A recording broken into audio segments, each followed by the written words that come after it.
आपलं स्वागत. पाहूयात आजच्या ताज्या घडामोडी. यावर्षी ऊसाचे अपेक्षित उत्पादन न आल्याने शेतीसाठी घेतलेले कर्ज कसे फेडायचे या विवंचनेत इंगळी तालुका चिकोडी येथील शेतकरी राजेंद्र बंडू जुगळे वय 54 यांनी विष प्राशन करून आत्महत्येचा प्रयत्न केला होता. उपचारादरम्यान आज त्यांचा मृत्यू झाल्याची दुर्दैवी घटना घडली. याबाबत मिळालेली अधिक माहिती अशी की राजेंद्र जुगळे यांनी वडिलांच्या नावावर असलेल्या सुमारे 2 एकर जमिनीवर शेती व्यवसायासाठी गावातील खाजगी सावकार व इतर आर्थिक संस्थांकडून सुमारे 4 ते 5 लाख रुपयांचे कर्ज घेतले होते. मात्र यावर्षी लावलेल्या ऊसाला अपेक्षित उत्पादन न आल्याने कर्जफेडीची चिंता त्यांना सतावत होते.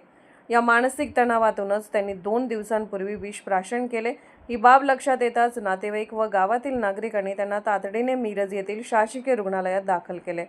मात्र उपचाराचा अपेक्षित फायदा न झाल्याने आज उपचारादरम्यान त्यांचा मृत्यू झाला.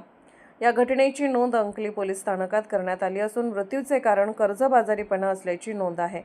पुढील तपास सुरू आहे. त्यांच्या पश्चात पत्नी, 2 मुले असा परिवार आहे. SB न्यूजसाठी इंगळीहून राजू कोळी. राजकीय, सामाजिक, आर्थिक असा सर्व घडामोडींचा आढावा पाहायला विसरू नका SB न्यूज चॅनल आणि नक्कीच सबस्क्राईब करा.